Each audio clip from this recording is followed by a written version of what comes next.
struck a nerve because I'm told he's a Canadian icon and he's a symbol of the great sport of hockey, which is the sport that unites us across this country. And that narrative is the one that strikes a nerve with me because I don't worship at the altar of hockey. I never have. And maybe it's because of where I grew up, but and going to a couple different universities, there's a certain type of person in my mind, in my experience, who does. And they all tended to be white boys who weren't, let's say, very nice. They were not generally thoughtful. They were often bullies.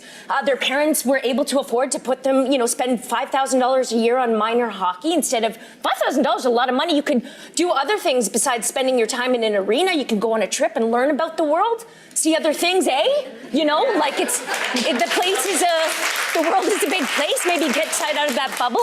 And for me, Don Cherry is the walking and talking representative of that type. And he's the type of person that now people want to and I know he's done some good things, but at the same time, when someone good is also able to make fun of people who believe in climate science, who's also able to be whether he's charming or not, but he's still a bigot and a misogynist, when you're, to have those two things, I dismiss those people.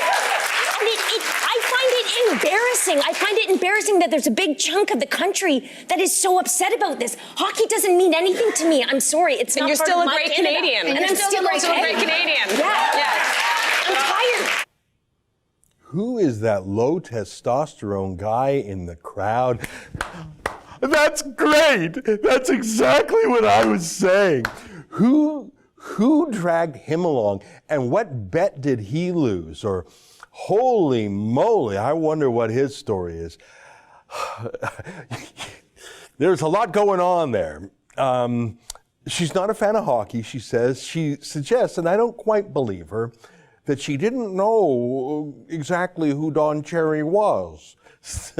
So what she lacks in understanding, she'll make up for with certainty and enthusiasm. He's a bigot and a sexist. Oh, and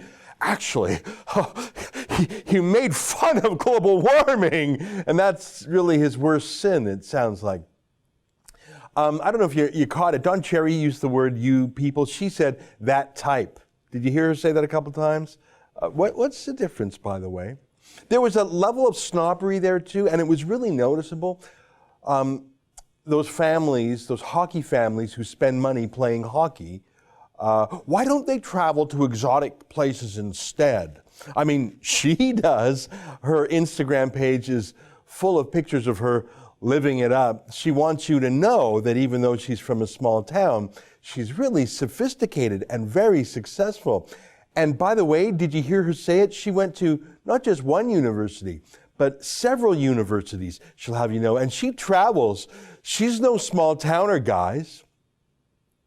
Now, she's in her 40s, and I'm guessing that growing up in a small town Ontario in the 70s and 80s, most people were white, like she is.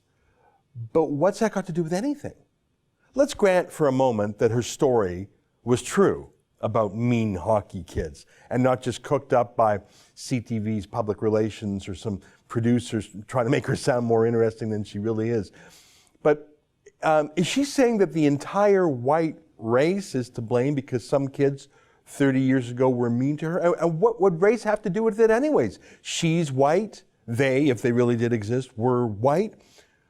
What does race have to do with the quarrel between kids who bullied her? What a weird thing to say. What a racist thing to say. But it was a tool because she wanted to paint not only Don Cherry as racist, but really anyone who likes him, anyone who likes hockey. She wanted to call them bigots too. That's an excerpt from the Ezra Levant Show, which is a show I do every day. I do a monologue, interview an interesting guest, and then I read my hate mail. But you've got to subscribe to it, which you can do at premium.rebelnews.com.